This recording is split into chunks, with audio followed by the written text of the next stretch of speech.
शारदीय नवरात्रि में कन्या पूजन से विशेष लाभ मिलता है। अष्टमी और नवमी दोनों तिथियों को कन्या पूजन किया जाता है। उन्हें भोजन कराने के बाद भेंट दी जाती है।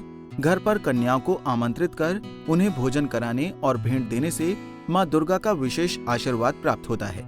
लेकिन कन्या पूजन के दौरान सबसे अहम बात यह है कि किस उम्र तक की कन्याओं का पूजन करें, जिससे आपको लाभ मिलता है। दरअसल छोटी कन्याओं को माँ दुर्गा का रूप माना जाता है, इसलिए उनका पूजन किया जाता है। इसके लिए कुछ जरूरी नियम हैं जिसे विशेष ध्यान रखना चाहिए।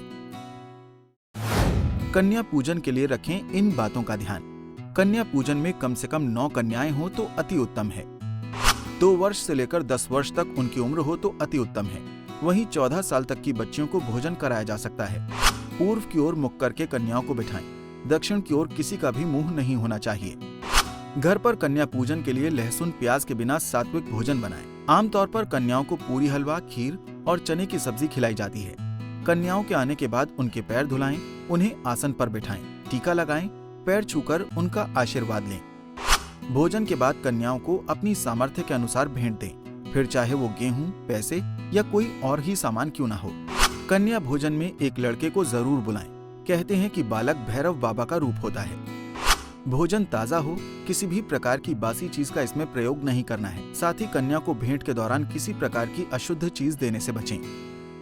वहीं कन्या पूजन के समय जिन मंत्रों का प्रयोग करना चाहिए वो इस प्रकार है। इन मंत्रों से करें नमस्कार। कुमायै नमः, त्रुमूर्तये नमः, कन्यायै नमः, रोहिण्यै नमः, कालिकाय नमः, चांडिकाय नमः, सांभव्य नमः, दुर्गाय नमः, शुभाद्राय नमः।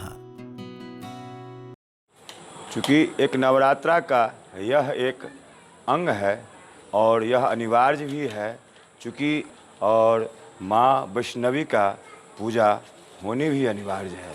इसलिए जब तक माँ वैष्णवी का पूजा नहीं होगी वह पूजा अधूरी मानी जाएगी। इसलिए कुमारी पूजन होना अनिवार्य है। मान्यता है कि नवरात्रि में कन्या पूजन से प्रसन्न होकर माता रानी दुख और दरिद्रता दूर करती है। नवरात्रि के 9वें दिन माँ सिद्धिदात्री की पूजा की जाती है। माँ का ये स्वरूप भक्तों को सिद्धि प्रदान करता है। नवमी तिथि को घट स्थापना की तिथि यानी नवरात्रि के पहले दिन की तरह ही महत्वपूर्ण माना जाता है। मुजफ्फरपुर से संतोष की रिपोर्ट। हमसे जुड़े रहने के लिए हमारे YouTube चैनल को सब्सक्राइब करें और नई वीडियो की नोटिफिकेशन के लिए बेल आइकॉन को दबाएं। अगर आप ये वीडियो Facebook पर देख रहे हैं तो लाइक जरूर करें और ज्यादा से ज्यादा शेयर करें। धन्यवाद।